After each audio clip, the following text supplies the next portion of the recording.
Hello! Welcome to Rogue Minded's developer walkthrough of our game, Digital Invasion. I'm Charlie and I'm the product owner. My main contribution to the game was the design work and the code base, so all the stuff under the hood that you see in the game. I'm joined by Casey, our Scrum Master. I contributed towards Digital Invasion by doing the level design, such as the sandbox level and the actual level where we can actually play it. I also did the textures in the game and added some high cover and low cover assets for the game. Along with that, I was also the Scrum Master, which means I was doing organisation for the Git Kraken, which was agile development, and for the GitHub. So I control what went to main. And I'm joined by Morgan, who is our technical lead. Hello, I'm Morgan Hill and I'm the technical lead. I handled a lot of the asset sorting and producing assets in various ways.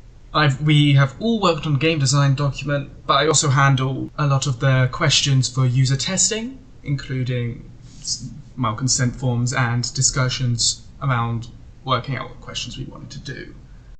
Digital Invasion is a turn-based strategy game, specifically designed without RNG in mind.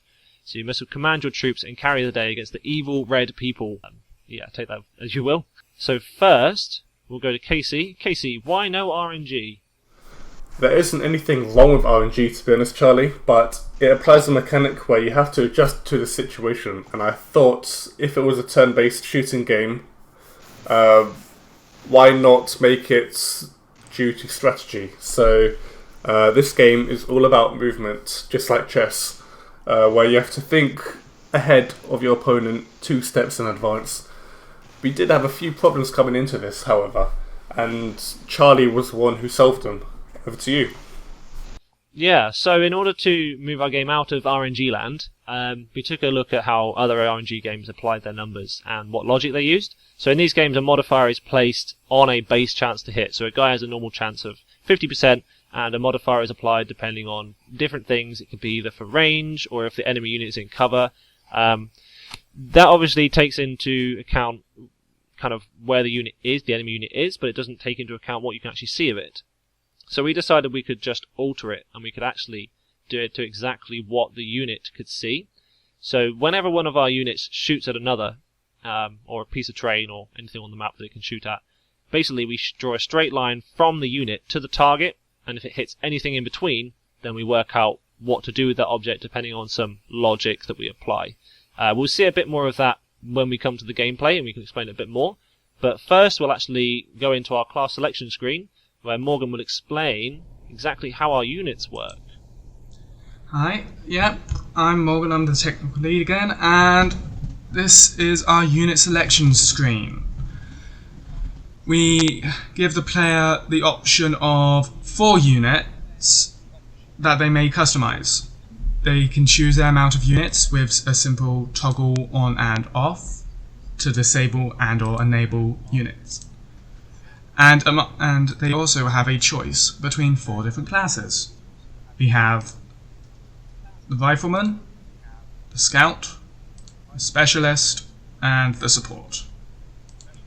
Every unit has several different stats, such as movement, armor, health, damage, vision, firing range, and armor piercing. And they all come with a small description about what they do to give a general idea. When we movement is they're all fairly self-explanatory. The ones that really need explaining would be armor and armor piercing, as armor reduces damage by its value, and armor piercing allows damage to ignore that value. Other than that, all that has to be done is to press play and move on to one of our maps, made by the wonderful Casey.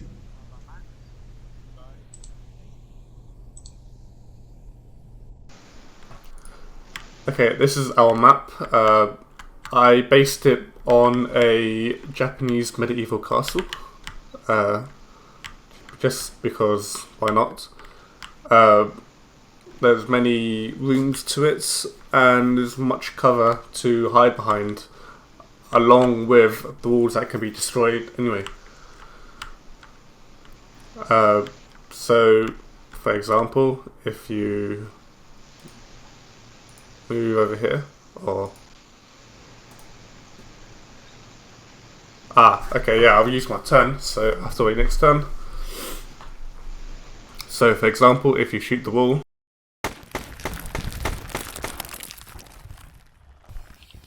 So the grid you see underneath all of the units is basically just a matrix that covers the entire map.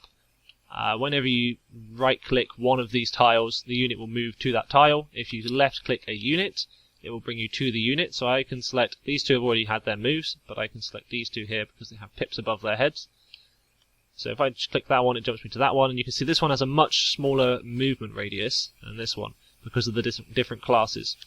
And that's indicated by the icons above their heads. A submachine gun for the support and a shotgun for the specialist. So as Casey just showed you, you're able to destroy walls, but we're also able to destroy the enemy team. So I'm going to run this guy as far as I can down the map to meet someone really quickly. Aha! Here we have the enemy. I'm rotating the wrong way. But what lovely camera rotation It is good camera rotation. As we can see, there is an enemy. So what I'm going to do is I'm going to show you how our cover system works, provided the enemy actually shoots at me. I'll move this guy behind our high cover block here, and he will probably get shot at. There, he got shot at. As you can see, that high cover is now a low cover, and our guy is only half protected. So if he shoots too, he will probably, well, he will destroy that low piece of cover, and then our guy is out in the open. In order to prevent this from happening, I need to move some reinforcements up.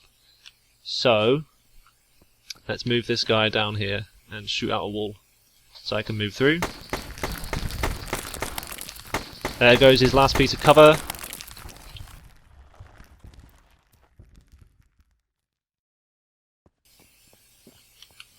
Let's move our secondary boys up. It's gonna be a firefight. Oh, there's a guy right in front of my shotgun, dude.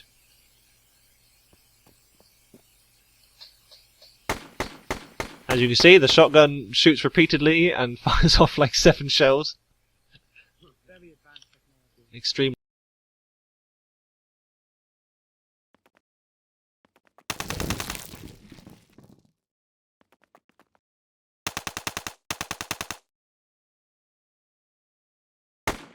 Oh, he killed one! Oh, you Nice. chose the long shotgun. Yes, it has actually a longer range as well. It's actually 7 range rather than 5 because 5 is so piddly. Alright, let's hose this guy down.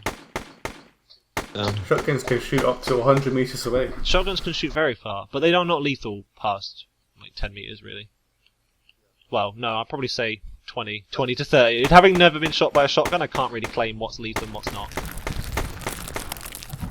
I mean, I'm pretty happy with everything, really. We have honestly, like a rather neat little, tactical shooter. I always forget the name of it. It's not 4x. It's kind of a tactical shooter, I guess, but I do enjoy it. Yeah. It's quite fun to sit and play, especially I think I probably just enjoy it more because I made it.